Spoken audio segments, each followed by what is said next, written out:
Hi everyone, मैं विशाल कांत रंगा from the team the right admission private limited. तो आज मैं आपके साथ डिस्कस करने वाला हूं कि 2024 की नीट काउंसलिंग में अगर हम AIQ के थ्रू गवर्नमेंट कॉलेज लेने के लिए प्लान कर रहे हैं तो हमें क्या स्कोर रिक्वायर्ड है, क्या फैक्टर्स अफेक्ट करते हैं उस काउंसलिंग को। तो वो पूरी चीजें समझने के लिए आपको ये वीडियो एंड तक देखना बहुत जरूरी है। तो चलिए मेरे साथ इस वीडियो को स्टार्ट करते हैं।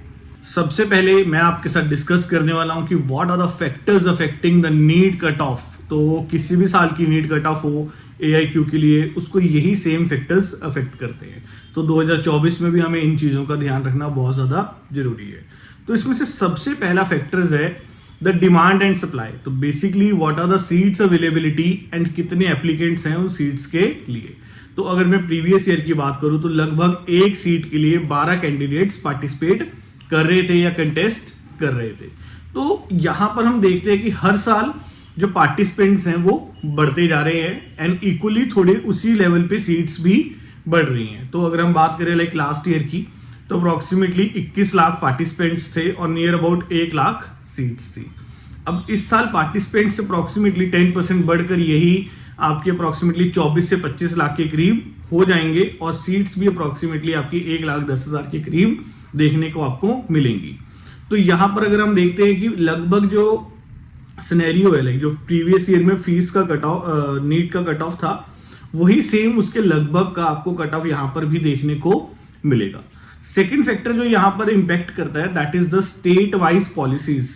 तो जो डिफरेंट स्टेट्स की पॉलिसीज हैं regarding their reservations, regarding their domiciles, regarding their government bonds, वो भी AIQ की कट ऑफ को बहुत ज्यादा इंपैक्ट करती हैं। तो यानी कि अगर कोई स्टेट है जहां पर जो गवर्नमेंट बॉन्ड है वो बहुत हैवीली इंप्लीमेंट हो रहा है, बहुत ज्यादा वहां पर गवर्नमेंट बॉन्ड की अमाउंट है और मोर ओवर जो सर्विस टेन्योर है वो भी बहुत लंबा है, फ्लेक्सिबिलिटी बहुत ज्यादा नहीं है अगर उन गवर्नमेंट बॉन्ड्स के अंदर, तो वो आपकी AIQ की कट ऑफ को इंपैक्ट करेंगे। क्या होगा, जो स्टेट के बच्चे हैं वो अपनी उसके स्टेट के बेसिकली हाई स्कोरर बच्चे, तो जो स्टेट के हाई स्कोरर बच्चे हैं वो अपनी स्टेट को कंसीडर ना करके वो ऑल इंडिया कोटा काउंसलिंग की सीट्स की दूसरी स्टेट्स को सीट्स को कंफर्म करने की कोशिश करेंगे। लाइक अगर जैसे हम बात करते हैं कि हरियाणा के अंदर अगर आप देखें तो गवर्नमेंट बॉन्ड थोड़ा सा कंपेरेटिवली हार्डली इंप्लीमेंट होता है और उत्तर प्रदेश की जो स्टेट कट ऑफ है वो AIQ से भी ऊपर जाती है।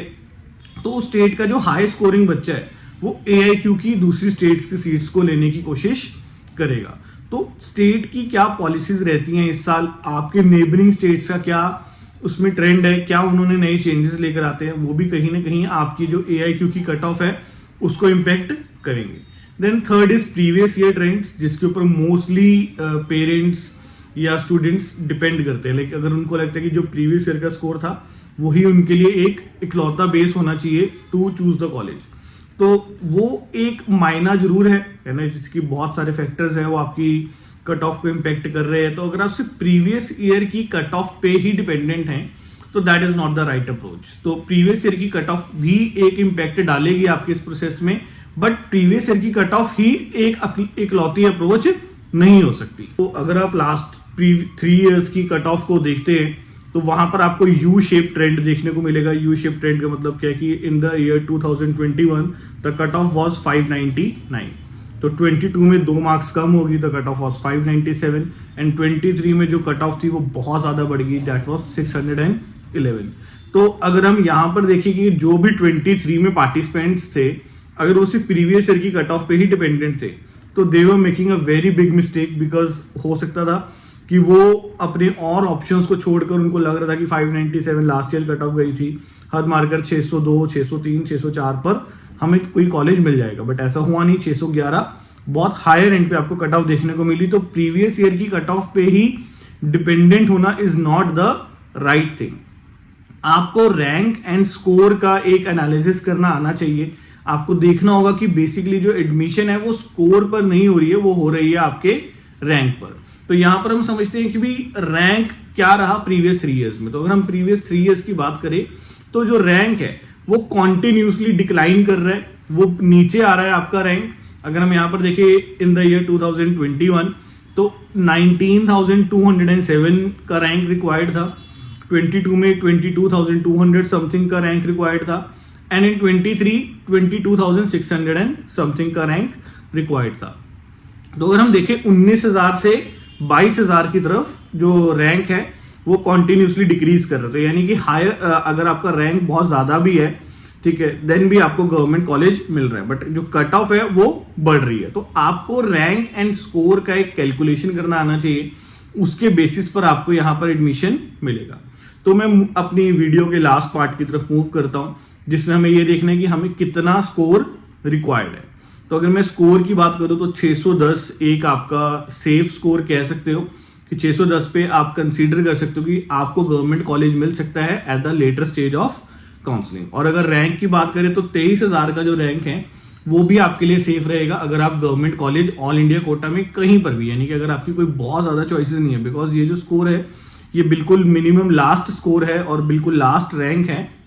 तो अगर आप ये स्कोर और रैंक लेकर आ रहे हैं और आपकी कोई बहुत ज्यादा चॉइसेस नहीं है, आप कह रहे हैं कि कहीं पर भी गवर्नमेंट कॉलेज मिल जाए हम ले लेंगे, तो ये वो स्कोर है जो आपको गवर्नमेंट कॉलेज दिलवा देगा in any part of India. तो मोस्टली जो आपको कॉलेजेस मिलेंगे कर्नाटका के रूरल एरिया साइट्स में ही जाकर इस स्कोर पर ऑल इंडिया कोटा में कॉलेजेस मिलेंगे।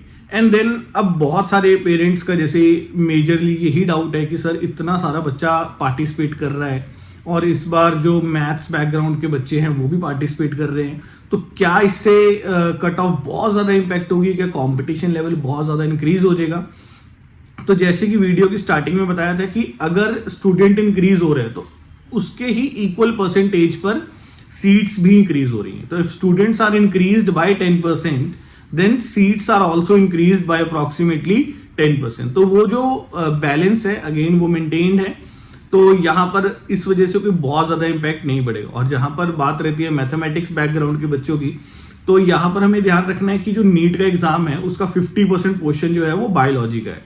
तो बायोलॉजी पोर्शन होने की वजह से वी कैन थिंक दैट कि मोस्टली जो मैथ्स बैकग्राउंड के बच्चे, नॉट एवरीवन बट मोस्टली जो मैथ्स बैकग्राउंड के बच्चे हैं, they will not be very good in biology, तो जो कि मेजर स्कोरिंग पार्ट है। तो वो हाई स्कोरिंग रेंज बच्चों को कोई बहुत ज्यादा डिस्टर्बेंस क्रिएट नहीं करेंगे। हाँ, वो लोअर स्कोर रेंज में कंपटीशन लेकर आ सकते हैं, बट हाई स्कोरिंग रेंज में आई डोंट थिंक कि बहुत ज्यादा उसकी वजह से इंपैक्ट आपको देखने को मिलेगा। तो आने वाली वीडियोस हम और भी लेकर आएंगे जिसमें हम टॉप मोस्ट गवर्नमेंट कॉलेजेस के बारे में डिस्कस करेंगे। और अगर आपकी कोई पर्सनल क्वेरी है रिगार्डिंग एनी कॉलेज और एनी फीस, कट ऑफ और एनीथिंग, तो आप हमारे साथ गिवन नंबर्स पर कॉन्टेक्ट कर सकते हैं। Thank you, take care, bye bye.